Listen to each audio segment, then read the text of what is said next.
Let's talk about startups. होइन आजको दिनमा obviously that's the whole point. Right here talking about startups. एउटा नयाँ व्यवसाय सुरु गर्नको लागि होइन लिगल हर्डल्सहरू चाहिँ मान्छेले के फेस गर्छन् र त्यसलाई अलिकति सजिलो बनाउनु पर्यो भने होइन सो आजको दिनमा केही पोइन्टर्सहरू दिनुपर्छ what do you want to give legal हर्डलमा त सुरुमा त अब म कहाँबाट सुरु गर्छु यसलाई भने म 16 वर्षको मबाट सुरु गर्छु होइन म 16 वर्षको म हुँदाखेरि पहिलो सुरुमा कहाँ गएँ त नेपाल सरकारसँग पहिलोचोटि मेरो भेट कहिले भयो भन्दाखेरि नागरिकता लिँदाखेरि भयो होइन म सिडिओ कार्यालय गएँ नागरिकता लिँदाखेरि नागरिकता लिनलाई के हुन्छ कस्तो हुन्छ म यहाँ कम्प्लेन गर्न आएको त होइन तर मैले उजागर गर्नै पर्दैन कति के कस्तो अवस्था मैले त्यो 16 वर्ष अगाडि नागरिकता लिँदाखेरि मैले के फेस गर्नु पऱ्यो भन्ने कुरा यहाँ हामी सबै उस्तै उस्तै यसको मान्छे भएर मैले उजागर गर्नै परेन भनेपछि मैले राष्ट्रलाई पहिलोचोटि सम्पर्क गर्न जाँदाखेरि नै डिसपोइन्टमेन्ट फेस गरिरहेको छु भने म फेरि राष्ट्रलाई सम्पर्क गर्न जान्छु मैले स्टार्टअप खोल्नुभन्दा अगाडि त पहिला कम्पनी दर्ता गर्नु पऱ्यो कम्पनी रेजिस्ट्रेसन कार्यालय गएर दर्ता गर्नु पऱ्यो त्यो कम्पनी रेजिस्टर कार्यालयमा गएर दर्ता गर्न एकचोटि जानु त्यहाँ जानु त्यति मात्रै भन्छु म अरू केही भन्दैन एकचोटि जानु होइन एकचोटि त्यहाँ सर भनेर सर म्याम भनेर कुरा गर्नु त्यसपछि त्यहाँ अलिकति समस्या भएको तपाईँहरूलाई फिल भइहाल्छ त्यहाँ त्यो हर्डल पार गर्नलाई पनि तपाईँलाई अब कतिको त के हुन्छ भने पेसेन्स लेभलै ब्रेक हुन्छ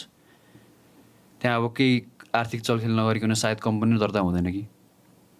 हुँदैन नै त भन्दिनँ म हुँदैन कि भन्ने शब्द प्रयोग गर्नुपर्ने अवस्था छ अहिले होइन त्यो होला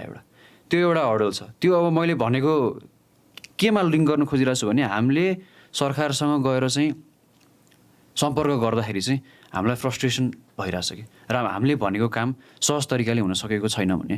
त्यहाँबाट नै फ्रस्ट्रेसन चाहिँ डेभलप हुँदै जाने हो कि अब 18 वर्षको मान्छेले घरमा कम्पनी दर्ता गर्छु भन्दाखेरि उसलाई एकदम सहज रूपमा घर बसेर 10 मिनट कम्पनी दर्ता हुनुपर्ने घर बसेर होइन घर बसेर 10 मिनट कम्पनी दर्ता हुनुपर्ने ठाउँमा 10 मिनटमा त हुँदैन वहाँ जानु पऱ्यो यहाँ अनलाइन भरेर नाम लिएर नाम अप्रुभल गरेर वहाँ जानु पऱ्यो बुझाउनु पऱ्यो दुनियाँ गर्नु पऱ्यो त्यो पनि बिचमा लन्च ब्रेक भइदिन्छ लन्च ब्रेक लिउ नभने होइन तर सिफ्टमा त काम गर्न मिल्यो त्यो एउटा चाहिँ यो प्रोसिजियरको एउटा हर्डल एउटा त्यो छ अर्को के छ स्टार्टअप भनेर हामी दङ्ग परेर स्टार्टअप खोल्छौँ आर्थिक ऐन बमोजिम चाहिँ ल तपाईँलाई 4% सहुलियत दिन्छु 5%मा झारिदिन्छु इन्ट्रेस्ट रेट यतिमा झारिदिन्छु उतिमा झारिदिन्छु भन्छ एउटा आर्थिक ऐनमा त्यो भन्छ अब त्यो आर्थिक ऐन कन्टिन्यू हुन्छ कि हुँदैन त अर्को आर्थिक ऐनले चाहिँ के भनिदिन्छ पहिलाको मात्रै हो यो त अहिले त चेन्ज भइसक्यो अहिले त तैँले 25% तिर्नुपर्छ 30% तिर्नुपर्छ भनेपछि त्यो कन्सिस्टेन्सी त भएन नि त सरकारप्रति कसरी विश्वास एक्ज्याक्टली एउटा स्टार्टअप व्यवसाय खोल्ने मान्छेले त त्यो कन्सिस्टेन्सी त चाहन्छ नि त त्यो कन्सिस्टेन्सी छैन अब उदाहरणको लागि अहिले तपाईँको अहिले स्टार्टअपै त नभनौँ एउटा एफपिओको इस्यु छ संवैधानिक इजलासमा पनि त्यो बिचारा दिन्छ एफपिओ अब त्यसमा धेरै बोल्नु त मिलेन मैले बिचारा दिँदा एक्ज्याक्टली त्यो इस्यु पनि छ त्यो बुझिहाल्नुहुन्छ यहाँ दर्शकहरूले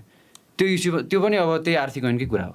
पहिला एउटा कुरा भन्यो वेभ गरिदिन्छु भने अहिले चाहिँ होइन तिर्नुपर्छ भनेर भन्यो भनेपछि कन्सिस्टेन्सी छैन त्यो कन्सिस्टेन्सी मेन्टेन हुन्छ भन्ने ग्यारेन्टी के त त्यो ग्यारेन्टी पनि त त्यो आश्वासन पनि चाहियो नि त यहाँ 18 वर्षको लागि 16-18 वर्षको लागि छौँ है हामी अहिले 16-18 वर्षको लागि चाहिँ त्यो कन्सिस्टेन्सी पनि चाहियो नि त ऊ पछि 16-18 वर्षको 20-22 त हुन्छ भनेपछि 16-18 वर्षमा तैँले खोलेको कम्पनीमा चाहिँ पहिला चाहिँ 5% मात्रै ट्याक्स थियो अहिले 30% भयो त्यो 5% त त्यो 1 वर्षको लागि मात्रै हो अहिले त तैँले तिर्नुपर्छ भनेर भनिदियो भने त उसले अहिले तिर्नुपर्छ भने त त्यतिखेरै उसले सुरु गर्दैन थियो होला अब कस्तो भयो भने यहाँ चाहिँ जग्गा किन्न गयो अरे जग्गा किन्न जाँदाखेरि तँलाई यसपालि 100 रुपियाँ मात्रै दस्तुर लाग्छ तैँले जग्गा किन्दाखेरि भनेर भन्यो अरे अथवा कारोबार गर्दाखेरि भन्यो अरे अनि 5 वर्षपछि आएपछि चाहिँ होइन कहाँ 100 रुपियाँ हो 400 रुपियाँ हो तैँले 100 रुपियाँ मात्रै तिरेछस् हरेक वर्षको 400 तिर्नुपर्छ तैँले अहिले पुसमा शान्तभित्र तिर ब्याज बिना गरिदिन्छु भन्छ अब मैले चाहिँ 400 रुपियाँ तिर्ने भए त म जग्गै किन्दिनँ थिएँ होला नि त्यो 100 रुपियाँ देखेर जग्गा किन्ने अनि 5 वर्षपछि आएर तैँले 400 तिर्नुपर्छ भनेर त्यो जस्टिफाई भएन नि त अब त्यो कुरा चाहिँ 18 वर्ष हुँदा सायद उनीहरूले बुझ्दैनन् होला ए भइहाल्छ नि यो कहाँ हुन्छ कि यस्तो त भइहाल्छ नि यो त हामी पार लगाइहाल्छौँ नि भन्ने हुन्छ तर ऊ व्यापार व्यवसाय गर्दै जाँदाखेरि त्यो स्टार्टअपमा कम्पनीमा इन्भल्भ हुँदै जाँदाखेरि ऊ त मच्योर हुँदै जान्छ मच्योर हुँदै जाँदाखेरि अनि उसले त्यो प्रब्लम फेस गर्छ कि सिधै अनि राज्यप्रति झन् फ्रस्ट्रेसन अलिकति बिल्डअप फ्रस्ट्रेसन झन् बढ्दै जान्छ यो कुरा चाहिँ कसरी ट्याकल गर्ने हो त्यो चाहिँ अलिकति राम्रैसँग प्लानिङ गर्नुपर्छ जस्तो लाग्छ मलाई Thank you very much for watching us on YouTube. Make sure that you also listen to us on Spotify.